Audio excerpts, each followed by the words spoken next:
Aya basi bebalenza abo babayita Roger Baker oyizo bayita RB music nabo bavuddeyo mu kadde kaabwe akatuufu oba oli awo bategeeza nti oluyimba ba B2C bayimba oluyimba lwe bayita obulungi bunuma boga baga project ya bagiyita obwavu bunuma producer yakuba oluyimba luno bamuyita Hector ali mu studio bagiyita Volume Records eri side z'ebuziga eyo bekubidde enduulu ne bagamba nti bagezezzaako okugenda ba B2C babategeeza nti bajja basiba kujja mu mawulire ne bw'oba ng'oli muyiiya nga gwakola oluyimba luli balukubako kola nga Moses Radio bamubangako ennyimba nga ddayo awandiika ne bwe waba akekadde akatuufu ak'okuyitiyako mawulire katubakoleko ku nsonga zino omukulu Roger Baker bagamba bakola oluyimba lwabwe mu COVID 2021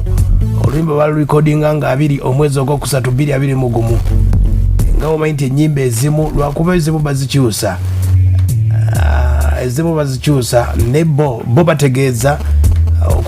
okusinziira ku waaka gwe batulaga mu kompyuta ne kompyuta zino ezammaaka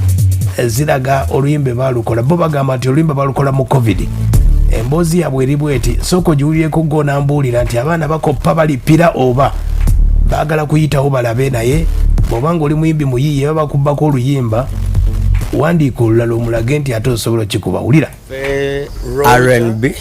yes Roger Baker music kuyimba tukuluddemu emyaka ng'esatu kutwaliza awamu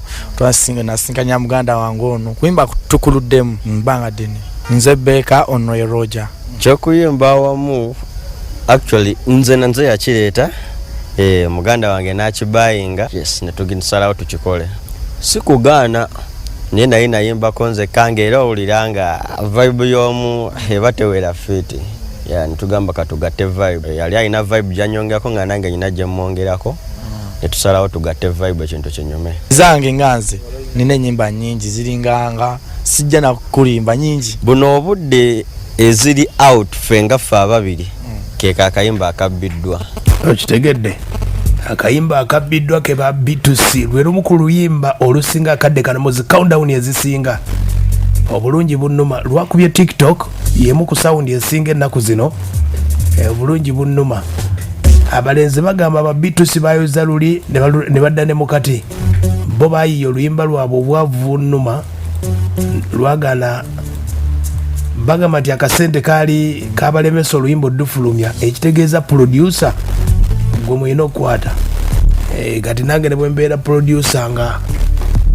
akasente sikalaba oluyimba weeruli lwaki lubaguza kaba tugamba abalenzi bamuyita Roger Baker kayimba ke bayita obulungi bunnuma abasajja ke bafula obulungi bunnuma ke kabbibwa ffe akaffe kaali obwavu bunnuma ba B2C bakafula obulungi bunuma akaffe kali bwavu obwavu bunuma amuna bakunyirira naye nze sirina bulungi obwavu bunuma mbuulira ku nkona mu mato mbuulira ne kutama obwavu bunzita amuna bakunyirira naye nze sirina bulungi obwavu bunuma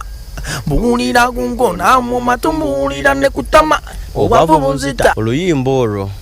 okutandika odduwandiika era mu COVID yes COVID yennyini oyo yatandika wetwatandikira owandiika oluyimba olwo kuyo idea yali yaffe idea yaffe abagikola tetwamanya bumanya ngeri gye balufunamu oluyimba naye nga idea yali yaffe bawulidde abaana bakyagamba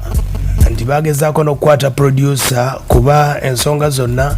sooka owulire obuzibu abaami bwe babeerere abakyamu we wano baba bagamba nti twakwata akayimba k'abasajja ne tukakola mu volongoto weewane eno nti ffe akaffe twetandikira mu COVID okawandiika kati okarecordinga era still mu COVID kitegeera kati moyo period yonna B2C baali bayimba nnyimba kyawo simanyi bagenza okutuuka right now ne basaba bareleasinge their song nga akaffe twakakola dda only that nti bujjo kakyali mu studio kati babavayo ne bagamba nti abaana bandibanga be bakyusa akayimba k'abasajja then sikiwa nti twagenda mu future ne tudda mu past ne tudda mu future ate akayimba ako muganda nga tetusobola tufenga ffe tetusobola mmanya abamu batugamba producer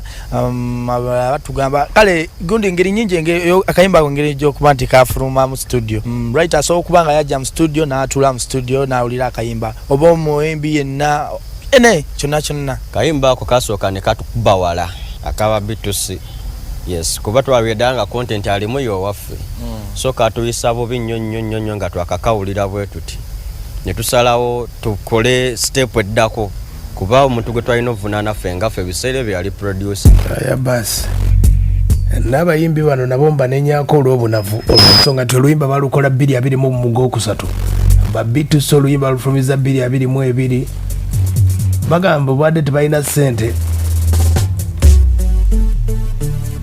oluyimba lwebakola emitwalo 2 producer ki yabikola uno producer omita Hector studio bagita volume producer omita Hector yeah Hector before releasing this song abadde nga kyali waffe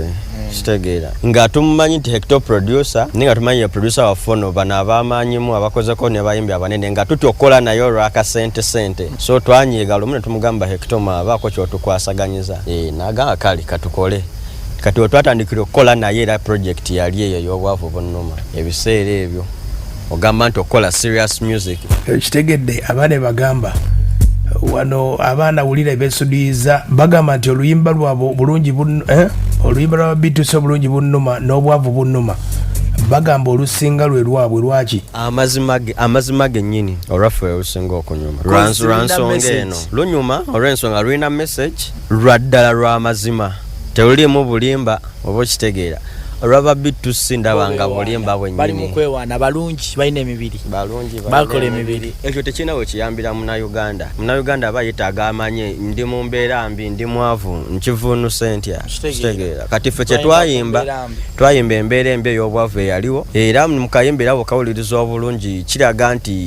tetulina kyakukola mu bwavu buno naye tulina okusigala nga tuli bagumu tuyinza okivuunuka one day one time yo message yali mu luyimba lwaffe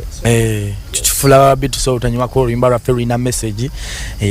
twayimba ku mbeera yaliwo abantu mbeera mbi ffenna mbeera kitegedde abaana ba B2C bakwata nga bomanyi nti bwoba obba oluyimba obba kolansi oba nobbamu ebigambo ebiyinza okukwata ba B2C babba ne baluyita nti obulungi bunnuma kolansi yonna ne bajooza ne bagiteeka wali abalezi bano twagezezaako babuuza lwaki tebagezezaako okutuula ku mmeeza 1-on-1 bagezezaako bagamba nti ba B2C babatiisatiisa ulira ekintu ekyo kyetwali twagala mu kusooka ekyokubasisinkana twogeremukko naye waliwo ebyatuukatuukangawo ebyo nga ntulabanga okuba miti nga kyandika lubamu yes kuba ebiseera ebyo twafunaafunangayo ka threats obutonotono nga buva mu management nga balaga nti ffe tuboononedde erinnya banyivu nnyo si basanyufu era kye bagenda tukola kibi singa baba batukutteko kati awo naffe ne tugamba owaayi katulumbe media osanga media yena abajja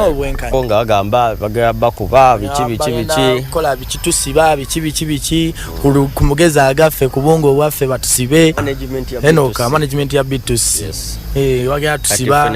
batunoonya ne tulaba nga tuyinza obutakifuna mu kubasula muganda wange ne tugamba owaayi katulumbe media bajja kujja mu kuba ne kati ffe kye twagala ababaami abo baveeyo mu media nga ffe bwe tuli baveeyo bajje bagambe abaana abo tugenda batwogera basi linda mwezi mulamba bayinza okufulumyayo oluyimba olupya nti B2C babbako oluyimba bafulumiza oluyimba bongeddeko ne bagamba nti ba B2C bayimba music bayita bubblegum music